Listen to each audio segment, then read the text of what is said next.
we were interviewing people to do our behind the scenes featurette, and this one team came in and they were like, we thought we could do like a whole featurette on your research for this project, all your scientific research. And I was like, right.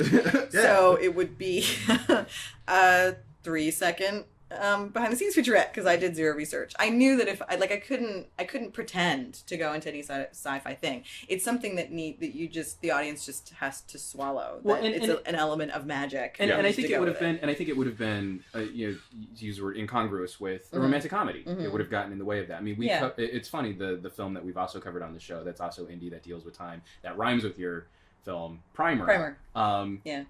Needs to have that, you know, the writer spent 5 years studying physics to get the language right, to explain in a meaningful fashion how time travel works, without having the old guy show up with a piece of paper. It's so effective in that movie, the way that they do it. Like, it's completely Sorry, I shouldn't talk. No, please. I'm a big fan of that movie. But would have been completely out of place. Yeah, that's actually a great example of the opposite of what was right for my movie and what I was trying to do. But I think that movie succeeds in opposition to what I did. Definitely. No, I'm with you, because you've got one that deals exclusively with time travel and one that just presumes it. And I think the middle ground is where people just get killed. Yeah, totally. Like trying to make this movie, which is a regular movie, but is also believable in a sci-fi timey fashion. Yeah. It's so annoying. It's why I love movies like Time Crimes, but it kills me when you've got someone who exists in a world where time travel is possible who can't understand that time travel is possible. So you have to have someone come out and literally draw a squiggly line and like with 2 dots, and he kind of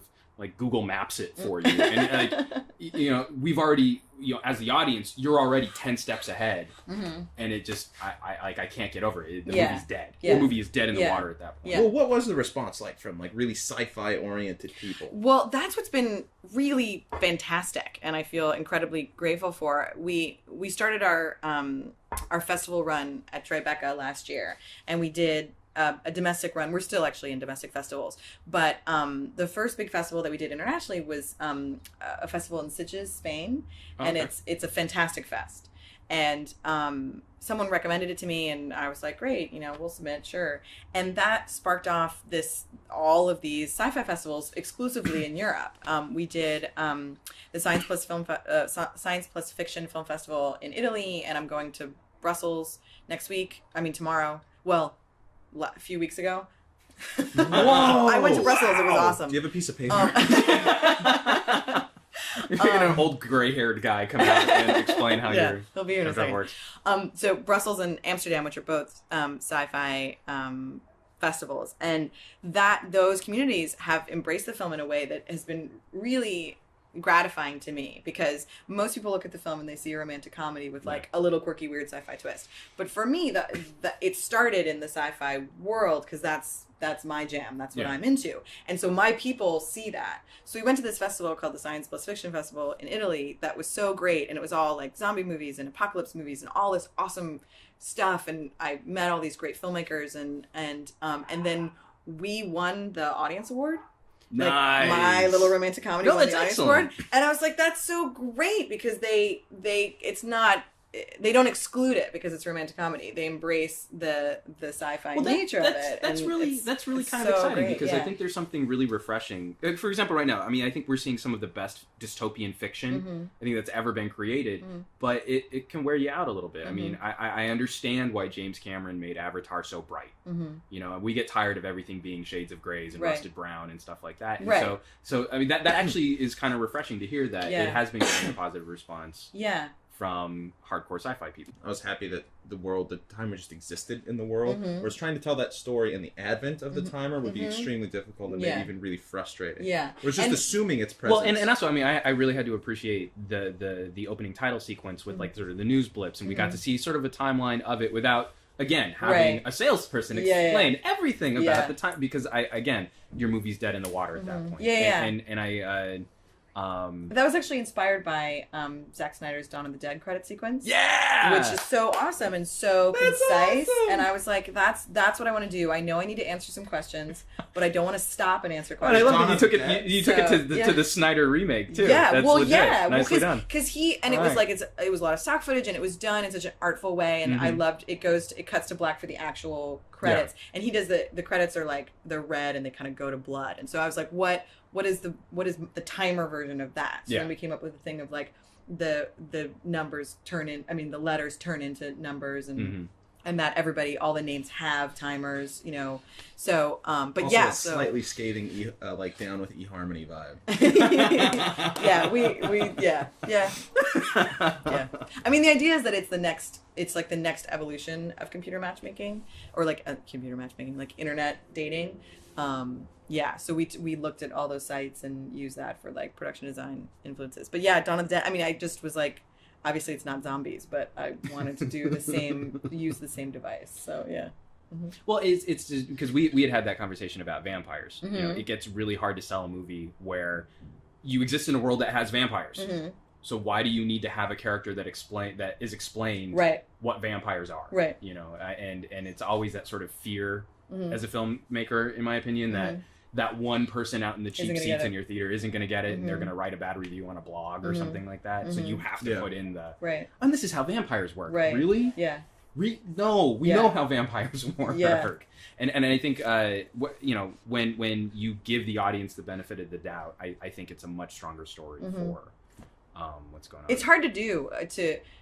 That's really interesting that you say that. It's very hard to just have faith that people are going to get it, because you don't want to leave anybody hanging, but you don't want to make anyone feel stupid. Yeah. So it's a very fine line, and it's often something that you discover in post. It's when you're cutting that you're like, and that's why screenings are so important, is because, you know, on our little cards we're like, did you get this? Did this make sense? Are you unclear? Gotcha. But yeah. It's really hard. Were you finding during the screening process, like, did you get to a point where you thought like, hey, we really gotta build in more? No, it was always less. You know, the opening scene where Una takes her current boyfriend to get his timer, that scene was much much longer.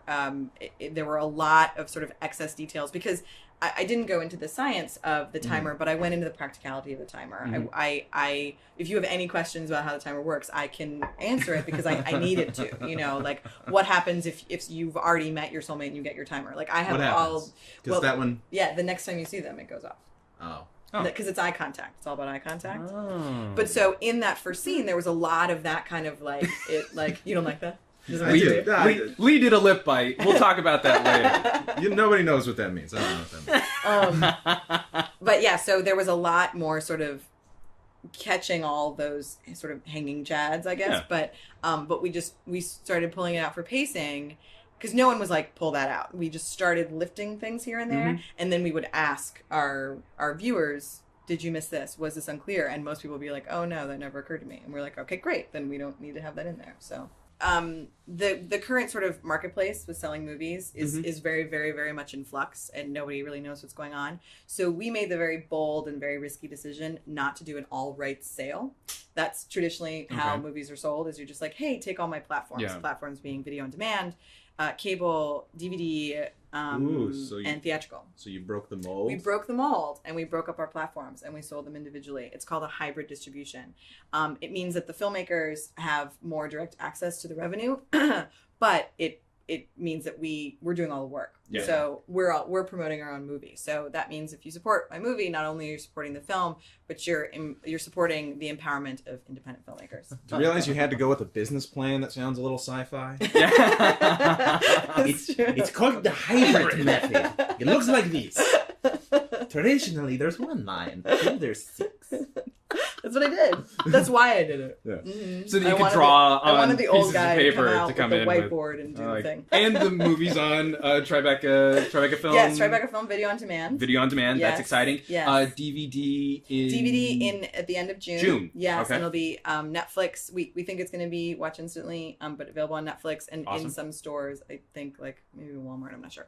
And I think Amazon. And then theatrically in LA, April 30th. Okay. And in New York, May 14th. Mm-hmm. And Excellent. You can go to timerthemovie.com for any information. Become a fan on Facebook. Follow us on Twitter. As we are. Mm-hmm. So that's exciting. Yeah. You may have noticed. It'll be good times. Yeah. And until that next time. I'm Juan. I'm Lee. I'm Jack. And have fun watching some movies. Thanks for checking us out. You didn't know we were going to roll No. call, huh? No. Surprise! Yay! But I rolled with it, didn't I? You did. You did well. I You was rolled natural. with the I was call. natural. That was excellent. Yeah. It was a good time.